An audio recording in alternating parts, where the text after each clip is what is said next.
औज़ु बिल्लाहि मिनश्शैतानिर्रजीम बिस्मिल्लाहिर्रहमानिर्रहीम।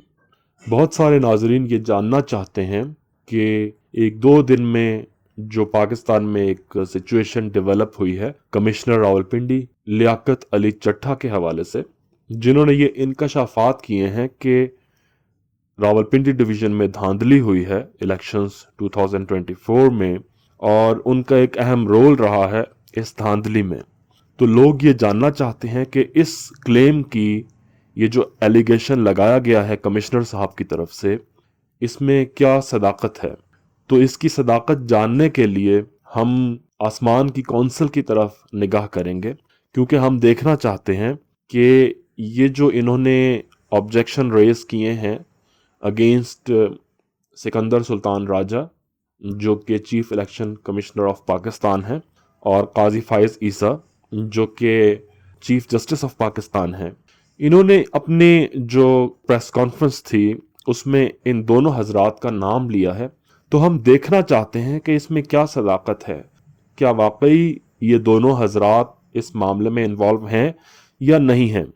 अब हम किसी पार्टी से ताल्लुक़ तो रखते नहीं हैं, इसलिए हमने जो भी एनालिसिस करना होता है हम आसमानी कौंसिल पर निगाह करके करते हैं। तो इस मामले के लिए जब हमने आसमानी कौंसिल पर निगाह की तो हमें पता चला कि वो जो दौर है जिसमें हमसे ये बात पूछी गई वो मंगल यानी मार्स का दौर है, और मार्स का नहस दौर चल रहा है।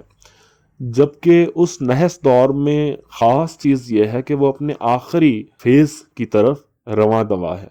जब हमने ये मार्स का दौर देखा तो हमें पता चल गया कि इस मामले के पीछे हक़ाइक़ क्या हैं।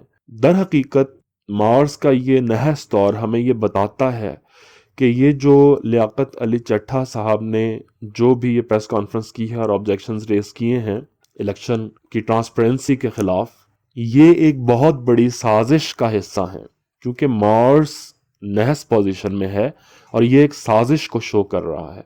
ये साजिश उन्हीं लोगों की तरफ से है जिन्होंने पाकिस्तान को 2018 में तबाह करने के लिए साजिश की। बेसिकली जो लियाकत अली चट्ठा साहब हैं ये भी अब एक मोहरे के तौर पे इस्तेमाल हो रहे हैं, और साजिश करने वाले लोग वही हैं जिनके बारे में हम 2018 में इमरान अहमद खान नियाज़ी की हुकूमत बनने से पहले ही बता चुके थे कि किन लोगों ने साजिश करके ये हुकूमत बनाई, और फिर उसके असरात आपने देखे कि हमारी जो पेशन गोइयाँ थीं वो मिन्नो अन जो हैं वो हक साबित हुई। तो जनाब, ये जो लियाकत अली चट्ठा साहब की जितनी ये बातें की जा रही हैं, इन्होंने जो बातें की हैं उनका हक़ाइक़ से कोई ताल्लुक़ नहीं।